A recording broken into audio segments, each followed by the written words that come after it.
And now we're going to begin our journey into the world of borders.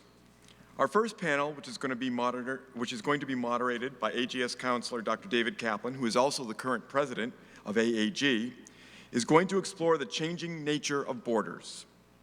But to set the stage for that discussion, we have invited Mr. John Kelly, the Chief Executive Officer of Graphika, to spend a couple of minutes with his presentation, From Lines on the Map to the Cyber Borderless World. John? Thank you so much. Can you guys hear me okay? So my name is John Kelly. I'm a PhD from Columbia, actually, in communications, but that for me really meant basically computational network sociology. And now I'm the CEO of a company called Graphika. I don't know if you've heard of us. If you have, it's probably for the work we've done with the Senate Select Committee on Intelligence and unraveling Russian manipulation around 2016. And we continue to do this work with the Silicon Valley platforms and with the Senate. So we're famous as basically vampire hunters chasing online propaganda. And we do that with a particular understanding of the world and particular understanding of technology, which I hope to introduce you to today. So I'm basically trying to indoctrinate you into the Graphika view of the world. And this is a view that is centered on a concept we call cybersocial terrain. And I want to unpack that for you, because one of the reasons people say we live in a borderless world is because the internet lets us communicate at scale. And I want to actually go down that road and see what the implications are of that. So our philosophy is that humanity evolved in geoterrain. So a 2D space strapped around a sphere where the speed of a message was the speed of a horse or somebody running or of a boat. And for hundreds of thousands of years, that's how humanity from our ancestors became what we were and what we are. And now we're becoming something different. And that's because we live in a new type of terrain.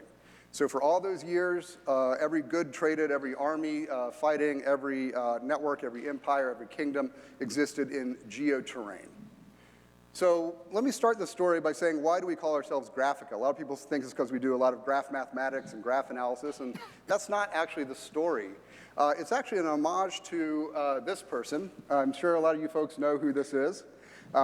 Sometimes called the father of the field of geography, the person who said, hey, we can actually map geoterrain, we can put down grids, we can be scientific about this, and founded with a book called Geographica, with the Greek K, the field that you guys are the masters of now. And we named ourselves Graphika in homage to that by just chopping off the geo, because we're measuring a new type of terrain.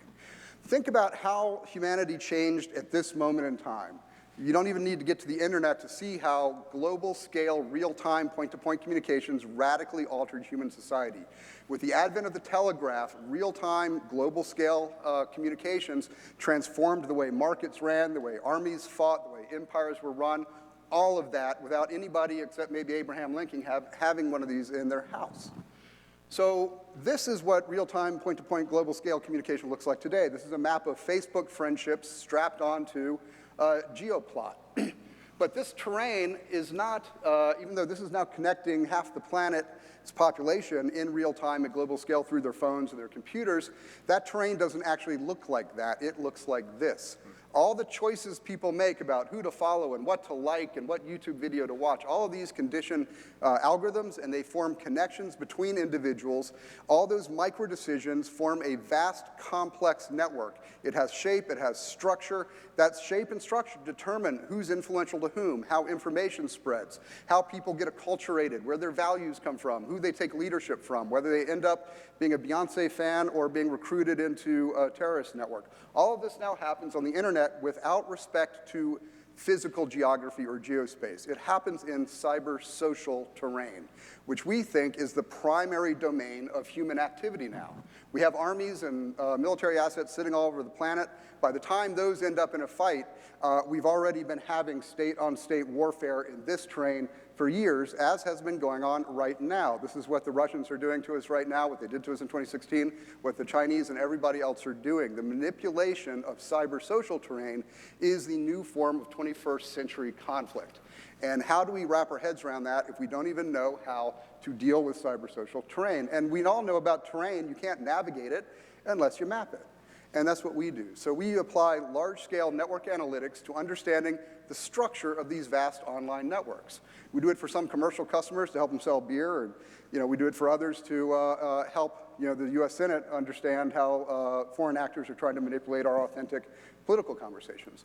And I want to explain the concept with just a few simple slides.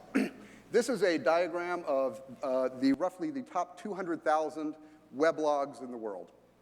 And it's in the 14 largest blogging languages. So you've got Chinese in red, you've got Russian in white up there, all the different European languages, Asian languages up there. And basically what's happening is when one blogger cites another, it pulls those dots together like a spring. So this is a force-directed layout graph visualization. And what do you think the purple one in the middle is? What language is that?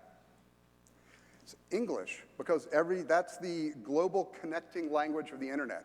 There are a few connections from French directly into Hindi and stuff like that, a few, but there are much more connectivity through the English language. It's at the center of global cyber social terrain, this vast network. The borders that exist, there are no borders, except maybe behind the Chinese Great Firewall, but to the extent that there is something border-like, it's the borders of language. We're now looking at those kinds of weblog networks, these visualizations of layout, for the 12 largest blogging languages in the world. And you can see that these have different shape, different structure. Remember, all those bloggers, just like anyone with a Facebook page or a Twitter account, is making choices over who to connect to. And those choices create terrain. They create density of connectivity. And within those patterns of density is how leadership evolves, influence happens, information flows. This is the picture of cyber social terrain. And the fact that it looks different for every different language is because different cultures are different. If you look at an English language, that's actually dominated by those two big blobs, which are conservative and liberal American politics. If you look at the French that are up there, that kind of big thing on top is gourmet cooking, right? So the shape of cybersocial terrain reflects the cultures, the politics, the characteristics of the people who form it. Here's a great article that we had in the MIT Technology Review. This is basically the American political spectrum, and we introduced a concept we call weaponized polarization. And this is how intentional manipulators of natural conversations are damaging our democracy.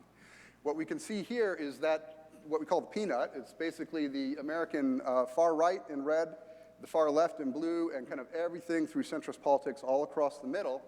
And if we look at how loud those are Twitter accounts, how much do they post a day?